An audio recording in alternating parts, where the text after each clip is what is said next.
Hello, welcome back to Seawolf's Den. RPGaDay 2019. I am covering the word familiar today. For day 7. Of course, everybody's probably going to go the standard route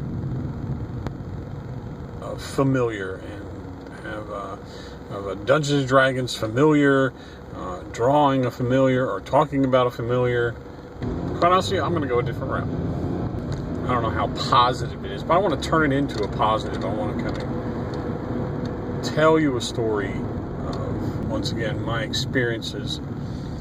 And I've talked about the game group that I had gamed with for 20 some odd years, and a trap I fell in with them.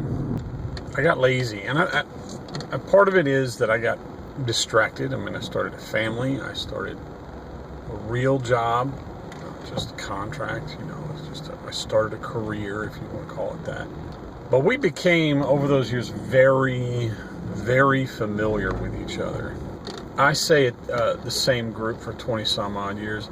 There were 3 or 4 individuals that were core to it, and then we'd bring in a new person every 2 or 3 years, and they'd stick around for a while, and mostly that was cyclical because of school, UNC Charlotte, or the campaign ended and they were ready to move on. And the trap I fell in is we just became way too familiar. My tropes became predictable. And that's why we kind of ended. I had noticed that I was doing the same old kind of things. I mean, we were running in a whole new setting, Babylon 5, but all the same old tropes I was doing, I had done before in other games we had played. And I realized I was becoming repetitive and too familiar. Players were becoming familiar with me, too familiar, and I became lazy because I didn't have enough time to invest in the campaign to make it any more than just familiar.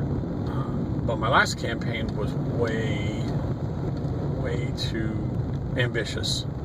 I had planned on doing alternate universes and exploring kind of like Star Trek Mirror Mirror, but in Babylon 5, and having multiples, and then combining that with ideas of transporting from body to body. They actually don't have body doubles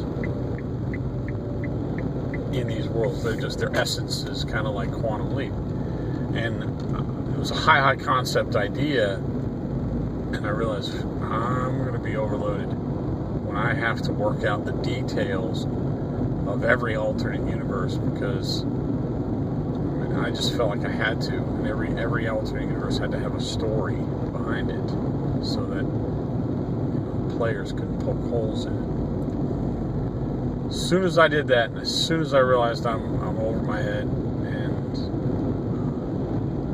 the only reason I did that was because I wanted to try something different, to surprise them with something different. And now, one of those players is still in my home game now, because we just get along. He helps me move the story along. But everybody else is new, relatively. They're less familiar. So I can use some of the old tropes I've done, but what I've tried to do is put new spins on them so that they're a little fresh, and then I can maybe even let them fall into their own traps because 1 or 2 of them are too familiar with me. In this discussion, I just hope the GMs are self-aware enough, game masters for their home games, to know when your players have become too familiar with you. And there are ways to turn that on them and surprise them with, oh, you didn't do that last time. I guess the point, the core of this video is be aware of familiarity, because the story can become dry and boring if all you're doing is the same old stuff. Find new inspiration, read more. I've done in the past, recently gotten into audiobooks because I haven't had the time to read as much as I used to. Sometimes I will listen to a book while driving to work. And I've done some classics to really keep myself fresh. Phil K. Dick and Larry Niven, just to get new spins on science fiction. Listening to some of the Ringworld stories inspired me to do this New Home campaign, because there's some obvious inspirations in this series. So I hope that helps. I hope that people don't come too familiar. As a game master, keep yourself fresh and unpredictable. So, short video today. That's my thoughts on familiar. Until next time, safety within thyself.